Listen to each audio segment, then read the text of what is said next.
guys. Hey guys. It's official. We are back on the road again. That's right. Yep. We spent about a month at home trying to get our rig ready, and we ended up having some truck problems. So we had the truck in the shop for about a week. Got it back, and we are currently outside of Yakima, Washington, headed to Prosser, Washington, and we're going to be staying at a harvest host tonight called Natural Maximum Alpacas, and decided it was getting a little chilly at home, so we are hitting the road and heading down south, and we're going to take you guys along for the ride. We'll check back in when we get to the harvest host tonight.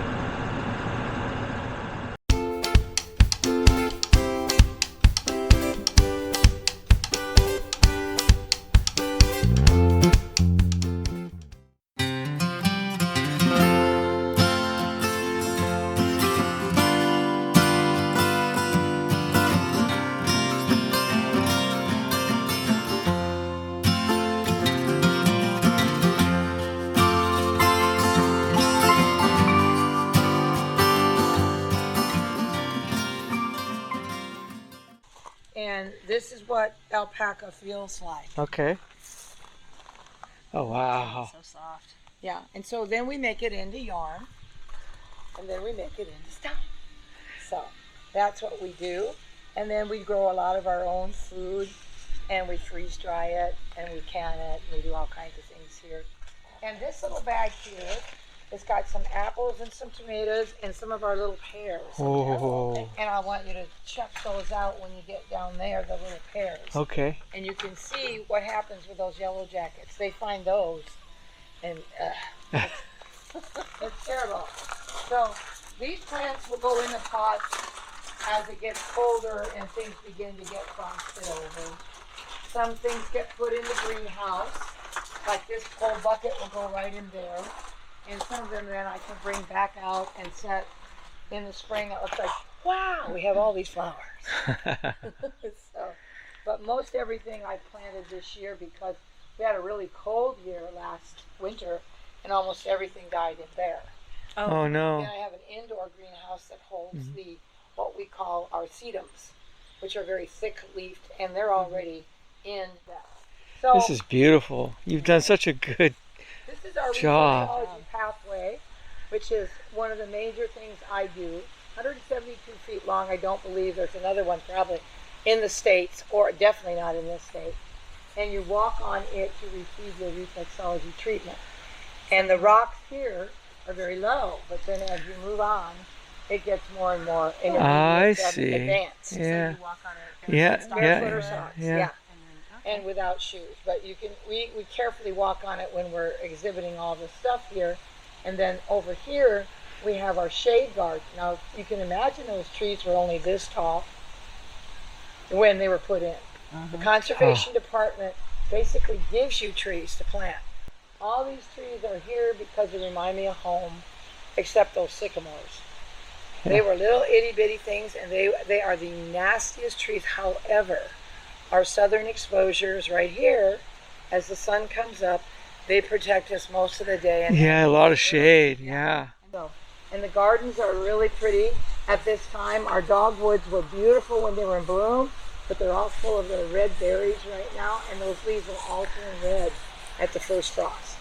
And then this is our lily garden, but during this time of year the lilies are gone, and now it's turned into our zinnia and marigold and mum. It's like a little The forest. last roses of summer in our rose garden. Yeah, it's like a little oasis forest That's area. right. And behind you we decorate the patio with a lot of our geraniums and our Oh yeah. various different alyssum and all of that. So there's lots of fun things to do. And our 15 garden boxes, which we'll be visiting, our fruit trees are pretty much done except for the pear. And I'll show you what kind of pear is a rare pear.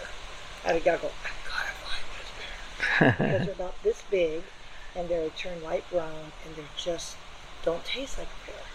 They're very, very sweet. And then with all the gardens that we have, and this is our shade garden, and you can sit up there and just relax and enjoy the smell of the flowers. This is our water garden. And it's getting pretty hefty at the moment because everything starts to grow. In the spring, it's full of yellow and purple iris all around the edges. And I take a lot of the stuff out. The other day, the floaters were in bloom, but they only have a day or two that the floaters bloom with hyacinths, water hyacinths. And then we have cerassus, which stay in the pond all winter long, making babies. Ah. And they are multiple colors. They are not koi. They're a goldfish group. And they'll come real close. As soon as they hear people and me, they got right over here. And they're multiple colors. And there's even a black one in there, but he's hard to see. And they should grow about the same size as that red and white one before they pass on. And then what time frame is that? I think about 5 years. 5 years? Yeah. Only occasionally do I find one floating. And that's only because I think, and see, you can see him, he's down there. I'm not exactly sure. He's huge on the sides, and I don't know what he's got going on. But I thought I'd lost him a while back, but he's still hanging. But he's got a little tiny bit and a great big body. So we're at the tail end. And to your left, there is the cactus garden, which you don't want to get anywhere near. Oh, they're over there, yes. Yeah. I'll go over and take a picture. Yeah. Don't get close, don't touch. Prickly pear. Those little red things are what they make the jam out of. And those Prickly little guys pears. are so full of leaves. They get in your fingers. We had a bullfrog jump in there one day because I was chasing him because he was sitting there getting a sprinkle on him, and I snuck up on him and he turned around and went and jumped into that thing. I spent hours pulling the needles out of him. And then I took him for a ride down to the boat dock. And we sit out here, and we've got a beautiful view, so we really like our host to be out there in that view. But when it's been really, really hot, we started everybody over here so the trees would shade them, and then they would move out in the evening because we're a true desert cat. Yeah. Sure. This is our fairy garden. Now the children all race over here, and we do searches for what you might see at each of the levels here. But the alyssum has kind of gotten tall, but I hate cutting it off. But the fairy houses, we have 4, and they're all filled up.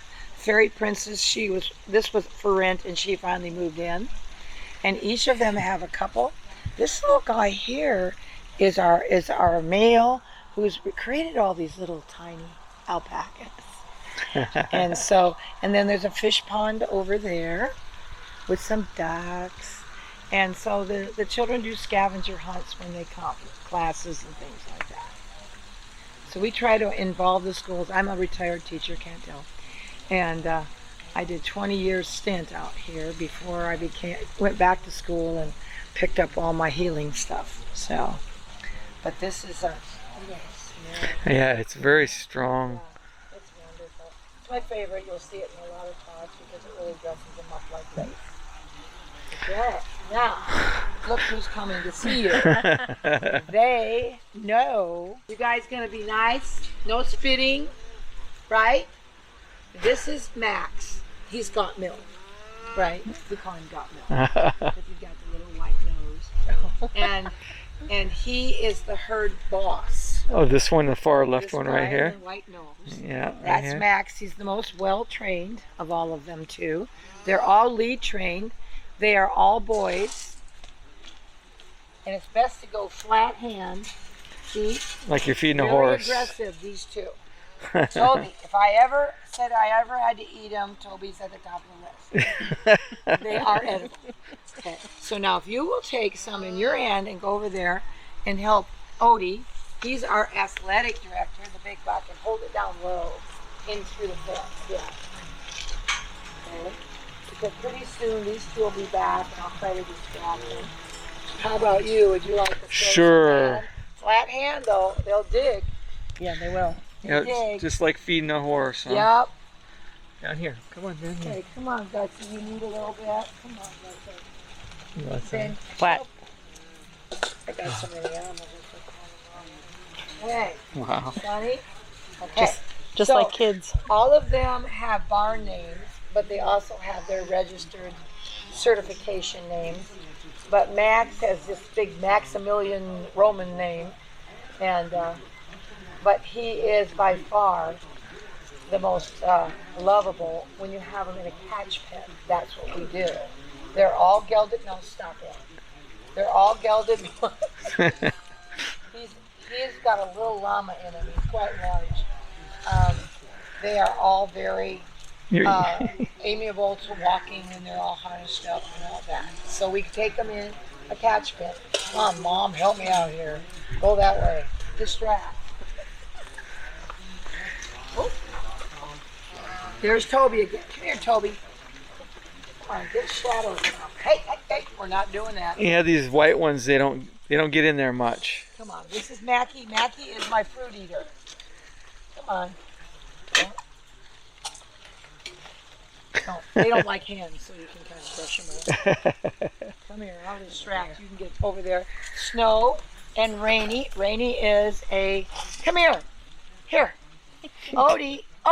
You goofball. Now I'm distracting these guys. Here comes Sweet Disposition. He came onto my farm in the back of my excursion. He traveled. This big fuzzball here. Come here. Go up, down, up, down. Here you go. Get in there, sweetie. Over here by himself. Yeah, with Noah. Noah has the flies are attracted to him. Come on, Cody. Cody is my lover. You'll see a lot of pictures of me and Cody. Cody's the white one or the Yeah, tan the one? white one. Gus, now don't be mean. So we have plums and cherries and cots and peaches. Wow. So we have plenty of fruit.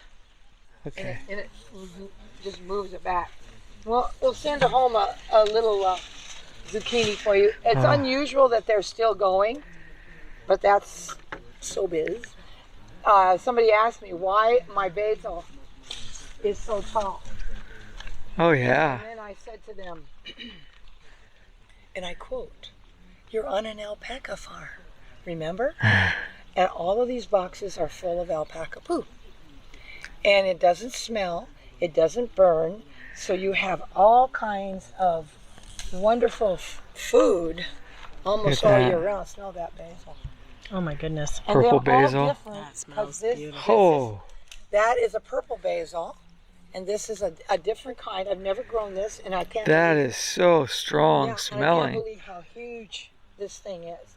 And over here, I'm trying to figure out what that smells like. smells that like one. basil. Basil. Not really. It's got a different. Yeah, it's got a very here's different. Here's your sweet basil that you're probably used to. It's got a very different. Yeah. That's This is the one you're probably used to. Yeah. oh, and that's really fragrant. Holy moly! Look at that. So then we have our thyme. That's yours to keep. Oh, Or you perfect. put it in the bucket. Put it in the bucket. We'll take it. Yeah. And this is the thyme. Now, when they got out once, our big black came over here and thought this was grass on the chives. I found out really quickly Took after a starting to big eat bite and went, it.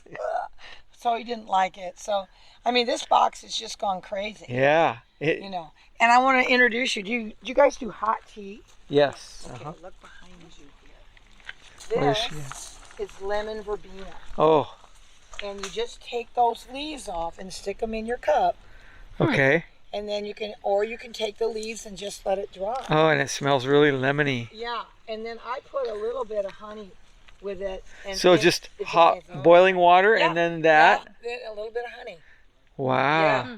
So these are amazing, and this unfortunately happens to be an annual, so it won't come back. I have to dig this thing out about 10 feet deep to get it to go. So away, and then I plant the next one each year. Wow. But it's too bad it's an annual. It's really woody and it's really strong. Oh, really good smelling. That's Yeah, strange. and it just goes away. But I'll be coming out here and picking all these, and I put it in a colander and let it dry. I made tea with it the other day. It was like amazing. And then we have about 10 or 12 different kinds of What, mint? mint. Yeah, Oh, yeah. and you can make nice tea with that. Yeah. And Yeah, smell that guy. And the children, when they come, this is really a fragrant part. You want to use all their senses when we're teaching them about what's going on here. Sure. And then you just work them around this. This was supposed to be in the box, and it's out. Yeah, it kind of grows where it wants to, huh? Yeah, and then over here, I have a couple cucumbers. Do you like them? Absolutely. These guys, even small, you don't ever have to peel them. Just wash them off to get the little pokies off of them and eat them. They're fabulous. Or, I don't know, some people just don't know they can stir-fry cucumbers. No, I've never thought of that, yeah. Yeah, you can. Actually, the Asian people do that. Huh. And I did it today with cucumbers, zucchini, onions. The last thing you do is you chop up your tomatoes and add it to your stir fry. And it was chicken. The onions we have all around here are gone. We're in the drying shed and are now in bags. So when you put them around your tomato plants, You're still getting tomatoes. yeah, we still are. Yeah, I'm just letting them kind of go because when we let the water off them, they will ripen more. We have tons of tomatoes. And here's one I'm going to send with you. This is a stripey, or a couple of them here. Oh, look at that. These are stripies. They don't turn red. They turn orange and yellow and green, and they're very nice. You're going to leave that set for a while. Wow. And then just let them ripen a little bit more On the counter until there's no more green left. Right. Okay. And they're just amazing. You know, so there's stripies in here. There's a lot of heirlooms in here. Over here we've got some little guys. The Romas are almost gone. I was so glad to get them, but they were such a strange looking guys because normally they're long. These guys are plump. So we just plumped them out here. Round instead of long. And now this one is a different Roma. Oh, sure, See, yeah. so it's long. And these are what we use for our sauces and things. And I have them all in the freezer right now because and I have still a bunch out on the back counter that I'm working with. So this will give you some different flavors. To Absolutely. all these different things. Even these little guys, I don't know, I've never seen heirloom this small before. Most of the heirlooms are gigantic. And this one is now putting off kind of a medium size. At first it put off, and it's another nice big pink heirloom. And let's see.